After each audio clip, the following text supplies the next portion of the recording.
I take my patch kit and I wrap it a few times around with duct tape. So there you go. You know, I always carry a patch kit for, like I say, the inevitable second or third flat, and I wrap around my patch kit a few times around with some duct tape. Duct tape is handy, very, very, very handy to have. So you could put a little piece of tape in there if you had to just protect the, you know, that spoke. So how do you cut the duct tape? Or do you have a little piece of duct tape? Oh, well, you just, you know, it actually just tears pretty easily. So just rip it like that, strong hands, there you go. Rip the duct tape. Then the other thing is that the tire itself could have a cut or kind of a gash in it. That's no bueno.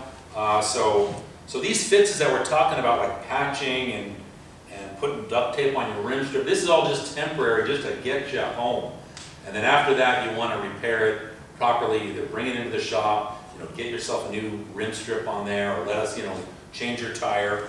But the other thing is you could, like I say, you could cut the tire, and you got to keep going because you're out in the middle of nowhere. And there's a great little thing made by Park Tools.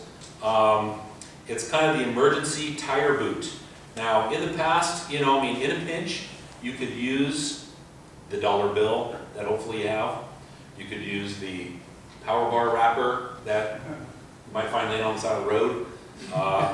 You know, there's a lot of different things that you could use in an emergency to lay up in the tire, to patch.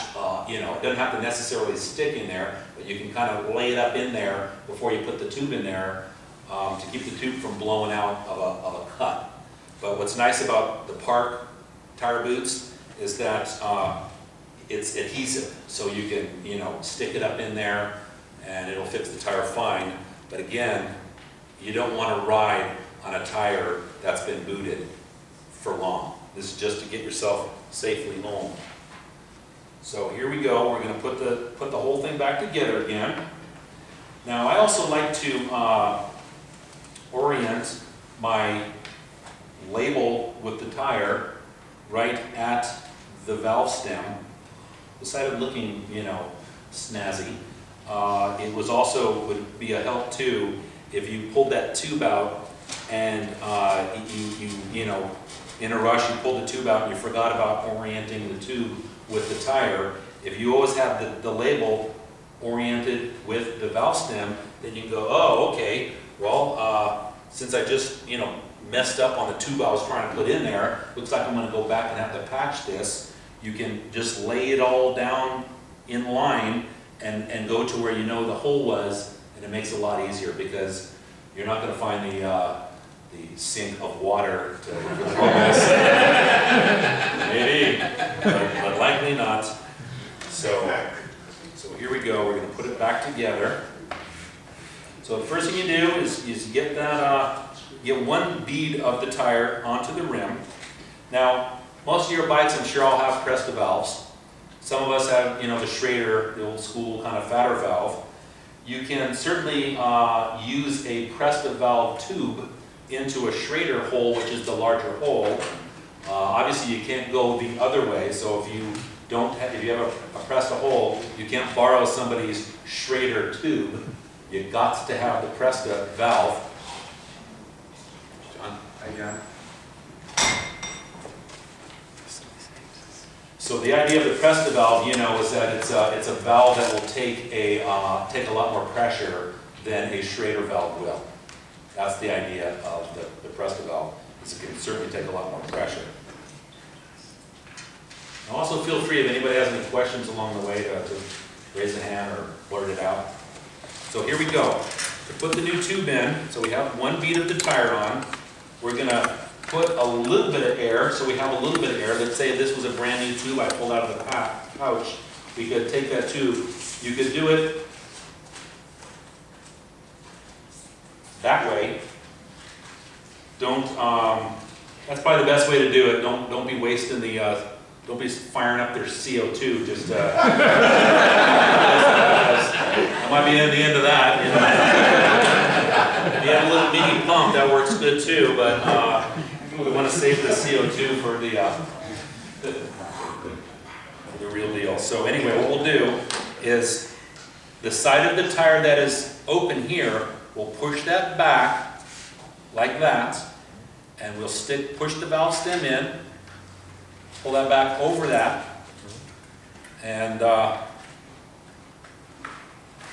around, get that tube up in there.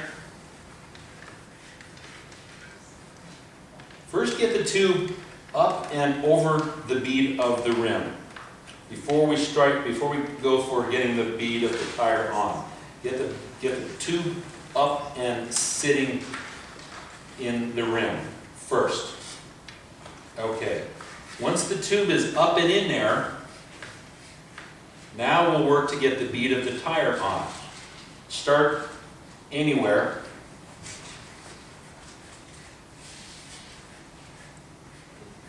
Now again, what I was telling you in the beginning about getting the bead on goes for getting the bead off too. So you know, if you're struggling and to get the bead on, what you're going to do is like put a little bit of pressure on there and pinch the tire so that you're getting the bead of the tire toward the center of the rim, and it will always pop on really easily. Try to do it by hand because you can't pinch a tube by hand. It's when you have to pull out that tire lever, then you're risking pinching the tube. But if you have to use the tire lever, what you're going to do, let's say we just have a little section to go, all right? You may not want to do the whole thing at one time. You may just go maybe a third of it. You hook the tire lever on the rim and go up like this, and here's the trick. Don't break a 90-degree angle. It's when you go beyond like that, you know, you're trying to like pry the thing on, that's when you're going to pinch your tube. So just go up to a 90-degree angle. That'll allow the bead of the tire to slip over the edge of the rim, and then pull it out like that, go to the last spot, and up like this. 90-degree angle. Don't go beyond that because that's when the tube gets pinched. Right in there. Okay.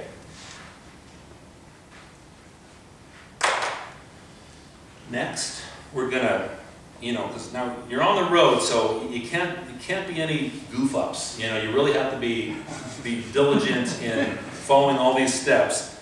So the next thing we're gonna do is we're gonna inspect to make sure that the tube is up and in there. What'll often happen, notice that I haven't put the nut on there. We don't do that until it's all over, if at all. So what we're going to do is I'm going to push the tire back and look down, and I only want to see rim strip. I don't want to see any inner tube. If there's any tube that's still kind of like, part of that tube is still underneath the bead of the tire, then what will happen is when you're inflating it, that tube will get pinched between the bead of the tire and the rim.